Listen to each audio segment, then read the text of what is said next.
नमस्कार। हमारी विशेष पेशकश देवों के देव महादेव में आप सभी का बहुत बहुत स्वागत है। मैं हूं आपके साथ लावनी। तो सावन पर यह हमारी खास पेशकश उन लोगों के लिए है जिनके लिए सावन की सोमवारी बहुत महत्व रखती है। आज तो नागपंचमी का दिन है, लेकिन कल सावन की तीसरी सोमवारी हो और ऐसे में ज़रूरी हो जाता है कि भोले बाबा को प्रसन्न करने के लिए आप सही तरीके से पूजा की विधि विधान करें, उन सही मंत्रों का उच्चारण करें जिनसे आपके जीवन में खुशहाली आए, जीवन सुखमय हो। तो इन्हीं सभी बातों पर चर्चा करेंगे। हमारे साथ एक बार फिर से मौजूद है हमारे खास मेहमान पंडित वैभव नाथ जी। बहुत बहुत स्वागत करती हूँ वैभव जी आपका। तो जैसा कि हम आपको बार बार बता रहे हैं कि सावन की तीसरी सोमवारी पर क्या कुछ खास आपको करना है, खास तौर से अलग अलग राशियों के जातक को किस तरीके से भगवान का अभिषेक करना है, बाबा का जल अभिषेक करना है, कौन से खास मंत्र पढ़ने हैं, हम इन सब विषयों पर बात करेंगे। तो चलिए हमारे साथ बने रहिए अगले आधे घंटे तक।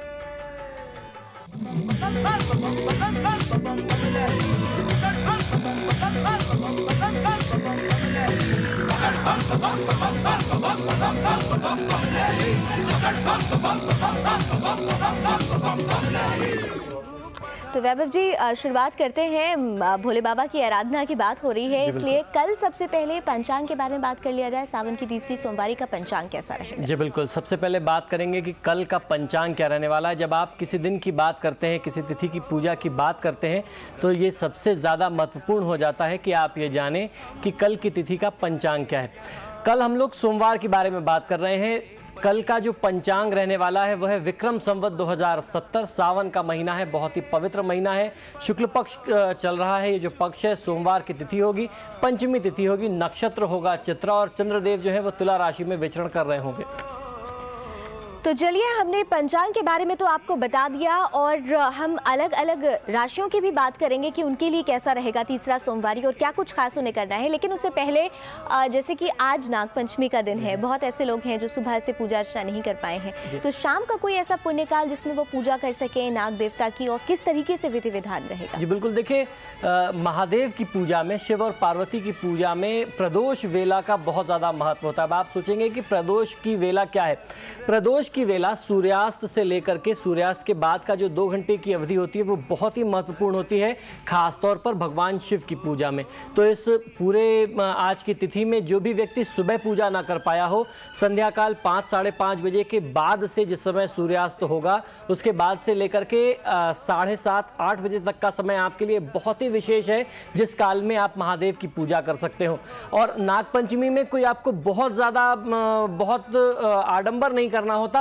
जिस तरीके से, जिस सामान्य विधि विधान से आप महादेव की पूजा करते हैं वो तो आपको करना ही है। बस उसमें एक चीज और जोड़ देनी है कि आप नाग देवता का किसी भी तरीके से सांकेतिक रूप से उनकी पूजा कर सकें। ये आवश्यक नहीं है कि आप कहीं नाग देवता को अपने समक्ष पाएं, उनको तभी आप पूजा कर सकते हैं। आप किसी भी शिव मंदिर में जाएं, वहां पर आप महादेव शिवलिंग के ऊपर आप उनका ध्यान कर लें और उनके ऊपर ही आप शिवलिंग के ऊपर ही सर्प देवता की पूजा कर लें।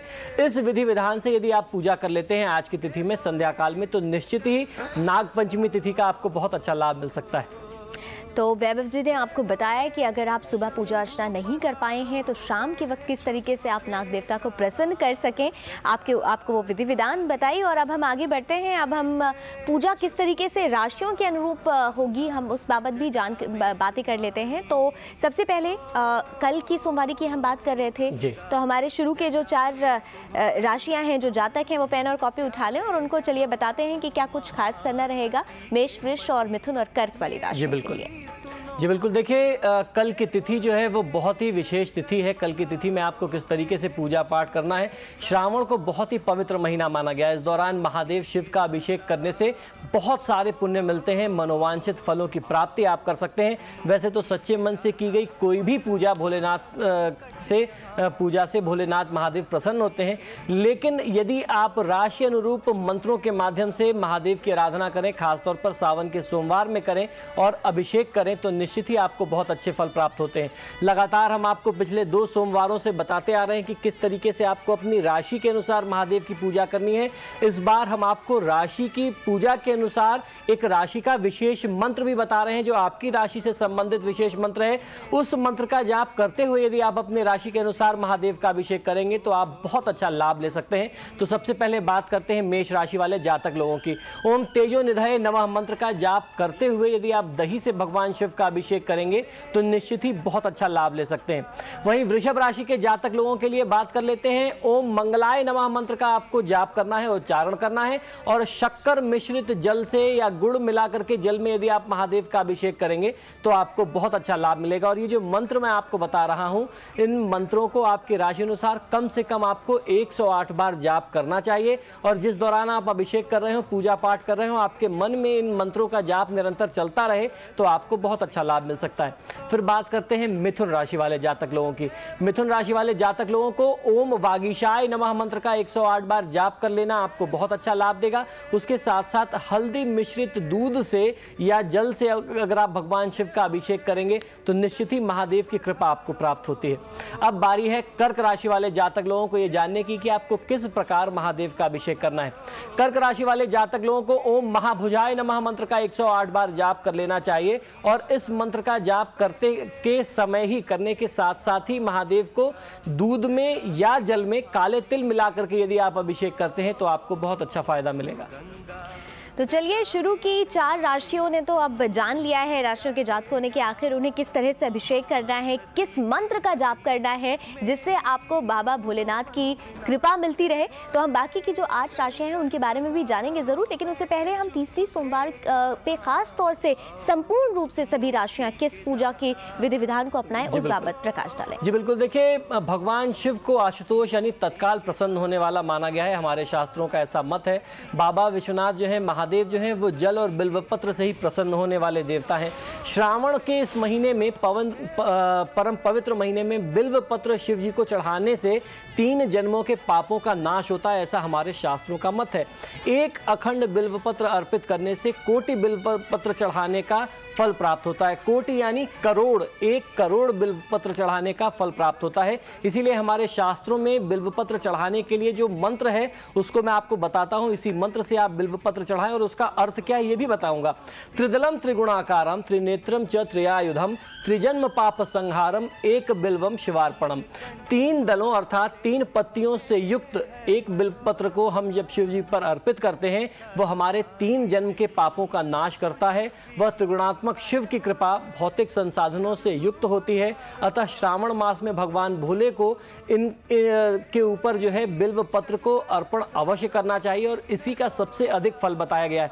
तो आपसे यदि कुछ भी ना हो पाए, जिस तरीके से आपने पूछा कि 12 राशि के जातक लोग क्या करें, अगर आपसे कुछ भी नहीं हो पाता तो हमारे शास्त्रों का मत ये भी है, शिव पुराण का मत ये भी है कि महादेव ही जल स्वरूप है। जो जल है हमारे आसपास जिसे हम पीते हैं, जो हमारे जीवन के लिए सबसे ज्यादा आवश्यक अवयव है, जो हमारे शरीर में सबसे ज्यादा पाया जाता है, वही शिव है। तो 1 लोटा जल अर्पित करें और ये त्रिदल जो है आप एक जो है बिल्वपत्र अर्पित करें तो आपको बहुत अच्छा लाभ मिलेगा।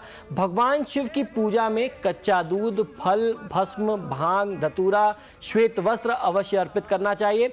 शिव पुराण, शिवलिंगामृत, शिव कवच, शिव चालीसा आदि का पाठ आपको करना चाहिए। शिव पंचाक्षर मंत्र अर्थात ओम नमः शिवाय मंत्र का जाप करें। शिव पंचाक्षर स्तोत्र का पाठ यदि करते हैं तो भी आपको बहुत अच्छा लाभ मिलेगा। महामृत्युंजय मंत्र का जाप कर लेना, रुद्र गायत्री मंत्र का जाप कर लेना भी विशेष फलदायी बताया गया है। रुद्र गायत्री मंत्र क्या है, आइए ये भी आपको मैं बता देता हूं। कॉपी पेन उठाइए और लिख लीजिए। ओम तत्पुरुषाय विद्महे महादेवाय धीमहि तन्नो रुद्रः प्रचोदयात्। इस मंत्र का जाप कर लेने से महादेव की कृपा तत्काल मिलती है। खासतौर पर उन जातकों को जिनको कोई बहुत ज्यादा गंभीर रोग हो, कोई पीड़ा हो, शारीरिक कष्ट हो, किसी भी प्रकार का तनाव बहुत ज्यादा हो, जब आपको ऐसा लगता है कि जीवन में अंधकार की स्थिति आ गई है, अब आगे बढ़ने का या सफलता का मार्ग समाप्त हो गया है, तो ऐसे में रुद्र गायत्री या महामृत्युंजय मंत्र का जाप कर लेना खास तिथियों में आपको बहुत अच्छा लाभ देता है। और कल जो सावन का सोमवार है, तीसरा सोमवार, वो एक बहुत ही विशेष, बहुत ही महत्वपूर्ण तिथि है।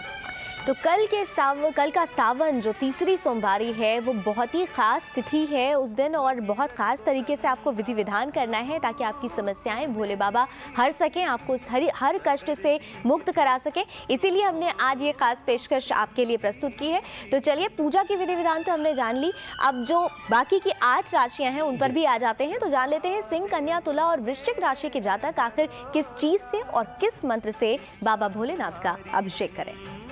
जी बिल्कुल, सिंह राशि वाले जातक लोगों के लिए ओम ब्रभवे नमः मंत्र का 108 बार जाप कर लेना बहुत अच्छा लाभ देता है। और यदि आप गंगा जल में या शुद्ध जल में सौंफ मिला करके अगर आप भगवान शिव का अभिषेक करते हैं तो आपका जीवन जो है वो धन धान्य से परिपूर्ण हो सकता है। अन्न, वस्त्र और धन की कमी आपके जीवन में, आपके परिवार में, आपके कुटुंब में कभी भी नहीं रहेगी। ये आपकी राशि के लिए बहुत ही विशेष उपाय है। अब वहीं बारी आती है कन्या राशि वाले जातक लोगों के लिए। कन्या राशि वाले जातक लोगों को ओम जीवाय नमः मंत्र का जाप करना चाहिए और पीली सरसों से मिश्रित जल जो है, जल में थोड़ी सी पीली सरसों डाल दीजिए, उससे भगवान शिव का यदि आप अभिषेक करते हैं तो आपको बहुत अच्छा लाभ मिलता है। ये बहुत ही माना हुआ प्रयोग है। कन्या राशि वाले जातक लोगों को कल इसका लाभ अवश्य लेना चाहिए। वहीं तुला राशि वाले जातक लोगों को ओम भूमि पुत्राय नमः मंत्र का, इस विशेष मंत्र का जाप करना है और उसके साथ साथ बिल्वपत्र शिव और पार्वती को अर्पित करना है। जल से, दूध से यदि आप भगवान शिव का अभिषेक करते हैं, दूध में कुछ मीठा मिला करके, शहद मिला करके अभिषेक करते हैं तो निश्चित ही आपका कल्याण महादेव शिव और मां पार्वती अवश्य करेंगे। उसके बाद बारी आती है वृश्चिक राशि वाले जातक लोगों के लिए। वृश्चिक राशि वाले जातक लोगों को ओम महीप्रियाय नमः मंत्र का 108 बार जाप कर लेना चाहिए और दूध से महादेव शिव, पार्वती, गणेश और कार्तिकेय अर्थात शिव परिवार का अभिषेक कर लेना आपके लिए सर्वोत्तम बताया गया है।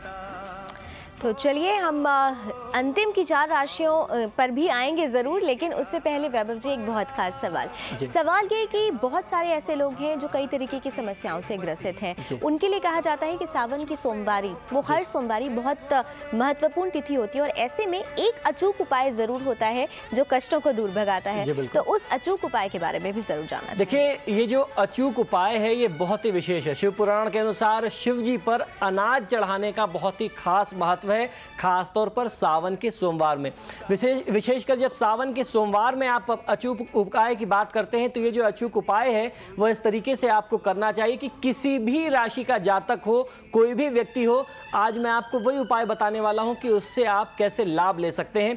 सावन के तीसरे सोमवार में जो भी व्यक्ति इस उपाय को करता है, किसी भी एक विशेष कामना के लिए करता है, आप कोई भी एक अपने कष्ट को सोच करके उसके दूर करने के लिए, उसके निमित्त आप अगर ये उपाय करें तो महादेव निश्चित ही आपके इस कष्ट को दूर करेंगे।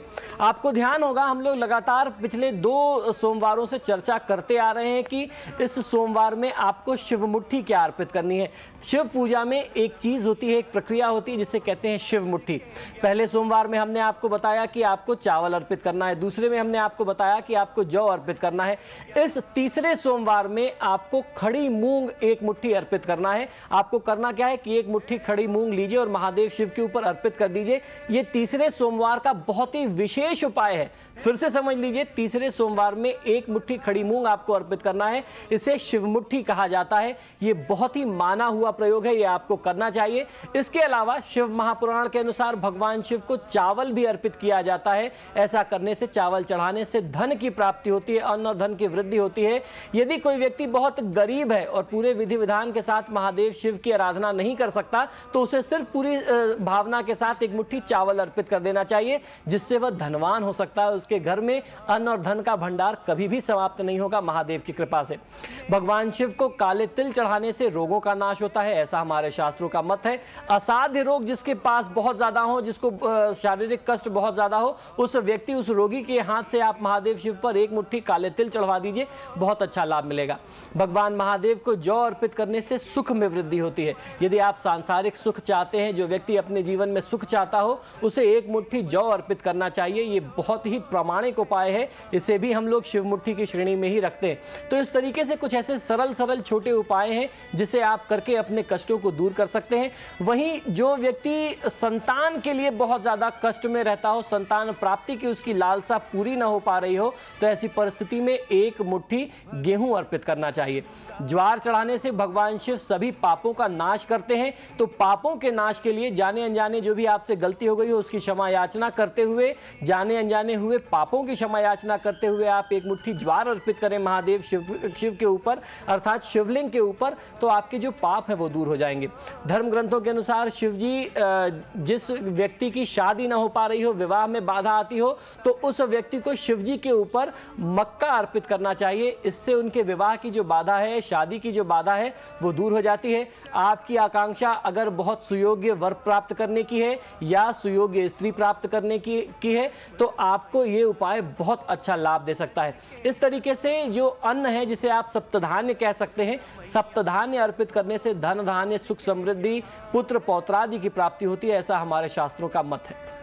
तो शिव मुट्ठी क्या कहलाता है और शिव मुट्ठी के तहत आपको कौन कौन सी चीजें अर्पित करनी है भगवान शिव को? तीसरी सोमवारी पर खास तौर से खड़ी मूंग का ख्याल रखना होगा। तो ये वो बातें हैं जिसको आप करके, इन उपायों को करके आप जीवन में सिर्फ और सिर्फ खुशहाली ही प्राप्त कर सकते हैं। भगवान शिव की कृपा आप पर बनी रहेगी। और चलिए वैभव जी, अब अंतिम की जो 4 राशियां हैं वो बेसब्री से इंतजार कर रही होंगी कि उनके लिए कौन से मंत्र खास हैं, उनके लिए अभिषेक की कौन सी विधि है जो बाबा का आशीर्वाद उन्हें दिलाएगी। तो चलिए बात कर लेते हैं आप धनु, मकर, कुंभ और मीन राशि की। जी, सबसे पहले बात करेंगे धनु राशि वाले जातक लोगों को। धनु राशि वाले जातक लोगों को ओम सोमयाय नमः मंत्र का 108 बार जाप कर लेना चाहिए। यह आपके लिए बहुत ही शुभ होगा। और उसके साथ साथ शुद्ध घी से महादेव शिव का यदि आप अभिषेक करते हैं तो आपके सभी कष्ट दूर होंगे, जीवन में धन धान्य सुख समृद्धि पुत्र पौत्रादि की प्राप्ति होगी। वहीं बात करते हैं मकर राशि वाले जातक लोगों के लिए। मकर राशि वाले जातक लोगों को ओम गंगाधराय नमः मंत्र का जाप करना चाहिए और इस मंत्र का उच्चारण करते हुए, जाप करते हुए जल में अक्षत मिला करके, अक्षत रोली और लाल चंदन मिश्रित करके यदि आप भगवान शिव का अभिषेक करेंगे तो निश्चित ही आपको लाभ मिलेगा। वहीं कुंभ राशि के जातक लोगों को ओम भास्कराय नमः मंत्र का 108 बार जाप करना चाहिए। इस मंत्र का जाप और उच्चारण करते हुए गुड़ मिश्रित जल से महादेव शिव का आप यदि अभिषेक करते हैं तो हर प्रकार के कष्टों से आपको मुक्ति मिलेगी, सुख और समृद्धि की प्राप्ति होगी। आपकी जो आकांक्षाएं, जो लालसाएं हैं, जो इच्छाएं हैं, महादेव की कृपा से वो परिपूर्ण हो सकती है। वहीं बारी आती है अंतिम राशि यानी मीन राशि के जातक लोगों की। तो मीन राशि वाले जातक लोगों को ओम भास्कराय नमः या फिर ओम रुद्राय नमः, इन दो में से किसी भी एक मंत्र का उच्चारण आप कर सकते हैं। इनका आप जाप करें और हरी इलायची मिश्रित जल से महादेव शिव का यदि आप अभिषेक करते हैं तो निश्चित ही आपके हर प्रकार के कष्ट दूर होंगे। जीवन में जो भी कष्ट है, बाधा है, आगे बढ़ने में जो बाधा आ रही है आपको अपने कार्यक्षेत्र में, हर प्रकार की बाधा को दूर करते हुए सुख समृद्धि को आप प्राप्त कर सकते हैं। तो बिल्कुल सत्यम शिवम सुंदरम, शिव ही सत्य हैं, शिव ही सुंदर हैं। और अगर सुंदरता के साथ शिव की पूजा अर्चना की जाए, विधि विधान के साथ शिव की पूजा अर्चना की जाए तो निश्चित रूप से जीवन से जो कष्ट हैं वो तो छूमंतर हो जाते हैं। तो हमने सभी राशियों के जातकों के बारे में खास तौर से बताया कि किस चीज़ से, किस मंत्र से उन्हें सावन की तीसरी सोमवारी पर भगवान का अभिषेक करना है। हम उम्मीद करते हैं कि आपने नोट ज़रूर कर लिया होगा। और इस बीच चलिए हम आपको ले चलते हैं सीधे बाबा धाम ले चलते हैं देवघर, जहां पर मौजूद है हमारे संवाददाता दीप।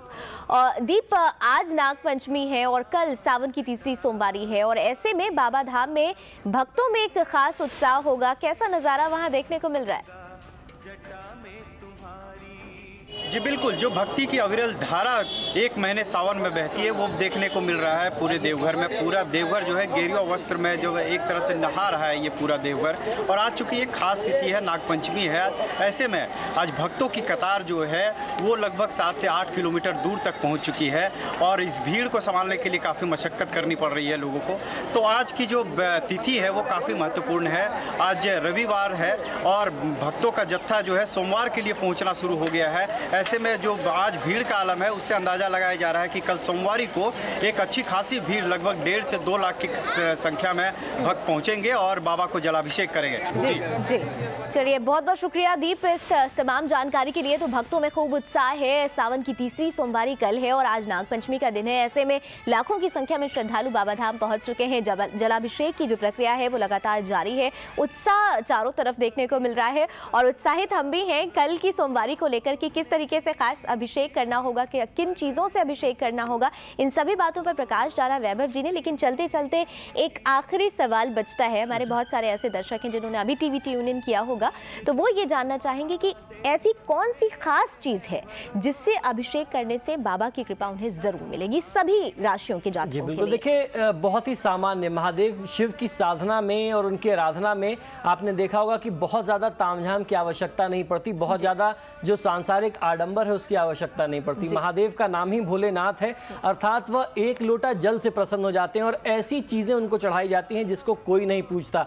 आपने देखा होगा कि भांग, धतूरा, ये सारी चीज़ें कहीं भी उगाती हैं, आप उनको अर्पित करिए, महादेव उससे प्रसन्न होते हैं। इसका एक सांकेतिक अर्थ भी है। इसका अर्थ ये है कि जिन चीज़ों को, जिनको आप जो सामाजिक बुराइयां हैं, इनको हमारे यहाँ समाज में नशे की वस्तुएं मान करके बहुत घृणित दृष्टि से देखा जाता है, जिनका कोई नहीं है, जिन चीज़ों को हम लोग अपने यहाँ तिरस्कार करते हैं, उसको महादेव ग्रहण करते हैं और आपको अच्छाइयाँ देते हैं, उसके बावजूद भी आपको कृपा देते हैं। तो आपको अपने अंदर की जो बुराइयां हैं वो महादेव को अर्पित करनी है। एक लोटा जल आप अर्पित करें और अपनी शुद्ध भावना से महादेव की आराधना करें। हर प्रकार की इच्छा जो भी है वो महादेव अवश्य पूरी करेंगे। बस आपको क्या करना है, आपको करना है कि अपनी भावना बहुत ही शुद्ध रखनी है। आपको किसी से कोई कंपटीशन की भावना नहीं रखनी। आजकल पूजा पाठ में भी लोग बहुत ज़्यादा कंपटीशन देखने लगे, ऐसा कुछ नहीं करना है। बहुत ही शुद्ध और पवित्र भाव से जितनी भी आपकी सामर्थ्य है, जो भी जिस तरीके से आप सक्षम हैं, उस तरीके से महादेव की आराधना करें। कुछ ना मिले, एक लोटा जल या जल में गंगा जल मिला लें, कच्चा दूध मिला लें, दूध से अभिषेक करें, जल से अभिषेक करें, महादेव तत्काल प्रसन्न हो जाएंगे। तो शुद्ध भावना के साथ शुद्ध जल से बाबा का अभिषेक कीजिए। भोले बाबा तो भोले हैं, तुरंत प्रसन्न हो जाते हैं, बस भावना शुद्ध होनी चाहिए। और एक और अहम सवाल, बहुत सारी ऐसी कन्याएं हैं, लड़कियां हैं, कुंवारी कन्याएं खासतौर से सोमवार का व्रत रखती हैं क्योंकि अच्छे वर की प्राप्ति मन में होती है, उनके लिए कोई खास उपाय कल के लिए? देखिए, जो कन्याएं व्रत करती हैं उनको संध्या काल में शिव और पार्वती दोनों की विशेष पूजा करनी चाहिए। आप रुद्राभिषेक करते हैं या शिव मंदिर में जाते हैं प्रातःकाल, वो तो है ही है। संध्या काल में जो लोग किसी इच्छा के लिए, किसी कामना की सिद्धि के लिए व्रत करते हैं, उनको प्रदोष वेला में, जिस तरीके से मैंने आज के लिए बताया कि जिनने नागपंचमी की पूजा ना की हो, आज वह संध्या काल में सूर्यास्त के बाद महादेव की आराधना करें। ठीक उसी प्रकार से जिन कन्याओं ने व्रत रखा है एक इच्छित वर प्राप्ति के लिए, सुयोग्य वर प्राप्ति के लिए, तो उनको भी संध्या काल में महादेव के साथ साथ माँ पार्वती की पूजा कर लेना भी उतना ही आवश्यक होता है। तो आप संध्या काल में, और इसमें शिव की पूजा में ऐसा कोई बहुत विशेष नियम नहीं होता। जैसा भी आपका सामर्थ्य है, आप उनको अपना सब कुछ मान करके, आप उनको अपना पति मान करके या पिता स्वरूप में उनकी आराधना करें। निश्चित ही हर प्रकार के कष्ट दूर होंगे। जिन महिलाओं को दाम्पत्य जीवन में कोई तनाव है, वो तनाव भी दूर होगा। जिन कन्याओं को इच्छित वर प्राप्ति की आकांक्षा है, उनकी आकांक्षा भी महादेव तत्काल पूरी करेंगे। और साथ ही साथ वैभव जी, बहुत सारे ऐसे दंपति हैं जिनको संतान प्राप्ति नहीं हो पाती है, उनके लिए कोई विशेष उपाय? जी बिल्कुल, देखिए जिन लोगों को संतान प्राप्ति की इच्छा हो, उनके लिए महादेव शिव को कच्चे दूध से अभिषेक कर लेना बहुत ही विशेष माना गया है। और ये जो सावन का महीना है और इसके साथ साथ जो चतुर्मास है, इसमें भगवान महादेव की आराधना के साथ साथ भगवान विष्णु की भी आराधना होती है। तो आप महादेव की आराधना करें। और शास्त्र हमारा प्रमाण है कि महादेव के अगर कोई गुरु हैं तो वह भगवान श्रीहरि हैं, और श्रीहरि के कोई पूरक हैं या उनके अगर कोई गुरु हैं, उनके कोई पूज्य हैं, तो महादेव स्वयं है।